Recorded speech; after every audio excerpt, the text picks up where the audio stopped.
Assalamualaikum warahmatullahi wabarakatuh. Alhamdulillah, salatu wassalamu ala Rasulillah wa ala alihi washabihi wa man wala. Anak-anakku sekalian yang dirahmati Allah Subhanahu wa taala, mudah-mudahan kalian senantiasa diberikan oleh Allah Subhanahu wa taala semangat, kesehatan dan juga hajat dan cita-cita kalian semua dikabulkan oleh Allah Subhanahu wa taala. Mudah-mudahan amin. Doakan kalian juga para guru kalian mudah-mudahan senantiasa istiqomah ngajar kalian dan juga diberikan kesehatan, umur panjang dalam keadaan taat dan takwa kepada Allah Subhanahu wa taala. Materi kita adalah tentang al-qadar atau Lailatul Qadar. Allah Subhanahu wa taala berfirman di dalam Al-Qur'an Al-Karim, "A'udzubillahi minasyaitonir rajim.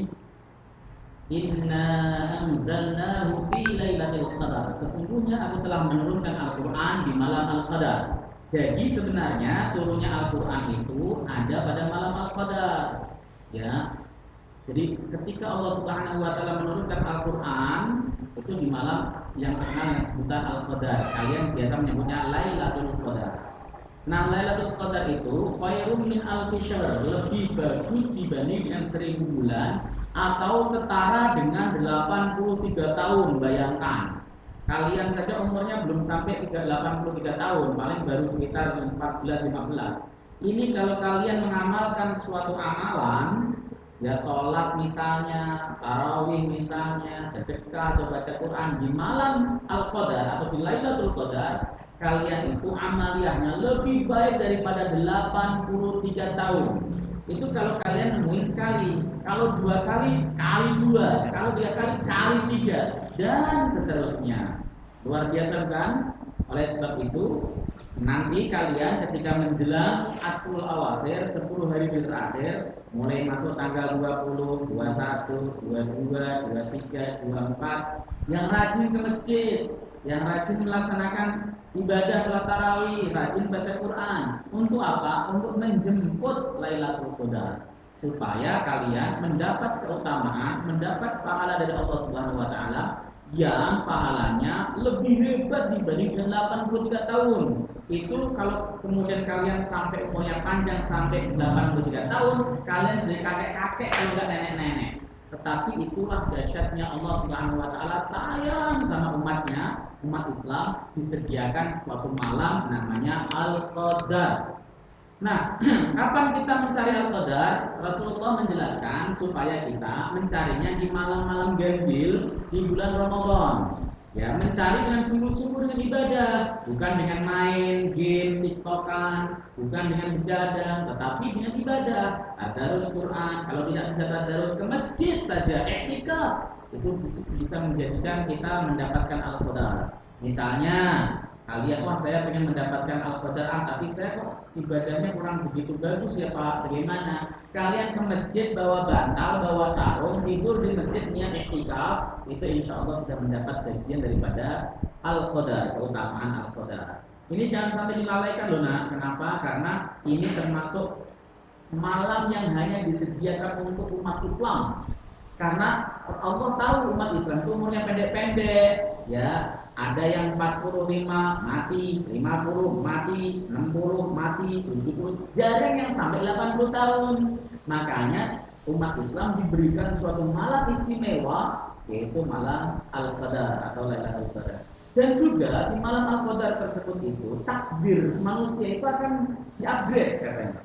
Makanya ada seorang sahabat namanya Abdullah bin Umar, itu kalau malam Al-Qadar dia berdoa, ya Allah, Allahumma in katabtani saqiyan famhu waktubni sa'idan. Ya Allah, kalau memang kau telah tulis aku dalam Lauh Al-Mahfuzmu sebagai orang yang celaka, ya Allah, orang yang tidak beruntung, ya Allah, hapus itu, ganti dan catat kembali aku sebagai orang yang bahagia. Nah, jadi ketika kita mendapati Al-Qadar, doa yang bagus. Siapa tahu takdir kalian asalnya misalnya, wah ini akan jadi gelandangan selama-lamanya. Tapi karena kalian mendapati Al-Qadar, ketemu Al-Qadar, kalian meminta kepada Allah, diijabah, takdir kalian diubah menjadi jutawan, menjadi presiden, menjadi gubernur DKI dan sebagainya. Bisa jadi Allah Subhanahu wa taala Maha Kaya. Ya. Kalau Rasulullah Shallallahu alaihi wasallam mengajarkan kepada kita melalui Sayyidah Aisyah, kalau dalam setiap malam Al-Qadar suruh baca Allahumma innaka afuwun tuhibbul afwa fa'fu anni. Allahumma innaka afuwun tuhibbul afwa fa'fu anni. Ayo tirukan Bapak. Allahumma innaka afuwun tuhibbul afwa fa'fu anni. Itu boleh. Kalau ada yang ngambil afuwun kain ya silahkan. Allahumma innaka afuwun tuhibbul afwa fa'fu anni, boleh. Ya, itu diperbanyak. Doanya itu artinya apa sih, Pak? Allahumma, duhai Allah, innaka, sesungguhnya engkau itu afuwun, dan yang maha pemaaf. Ya, apa itu namanya, fa'fu anni, maka berikanlah maaf kepadaku. Tuhibbul afwa, kau mencintai kemaafan atau pemaafan. Fa'fu anni, maka maafkanlah kami. Ya, jadi kita minta maaf sama Allah Subhanahu wa taala supaya dosa-dosa kita diampuni. Ya Pak, cuma dosa diampuni doang. Ingat, yang menjadikan seseorang seret rezeki itu dosa. Kalau dosanya itu tidak ada atau orang itu dosanya sedikit, diampuni oleh Allah, rezekinya akan lancar. Rezeki itu seperti air, Pak. Nah, masuk ke dalam perawalan. Kalau perawalannya tersumbat, maka dia tidak keluar. Ya, sumbatannya itu dosa. Kalau kemudian sumbatannya hilang, kan maka rezekinya akan mengalir dengan baik. Maka kalau kalian nanti pengen hidup sukses dan bahagia, nanti di Lailatul Qadar pada di Ramadan terakhir, di 10 hari terakhir, kalian harus giat ibadah. Malam hari jangan begadang untuk perbuatan yang jelek, tapi begadang untuk melakukan hal-hal yang baik, ke masjid, baca Quran, atau apa sajalah, baca buku, baca hadis, supaya kalian mendapatkan fadilah Al-Qadar. Oke ya, sukses buat kalian semua, mudah-mudahan barokah. Assalamualaikum warahmatullahi wabarakatuh.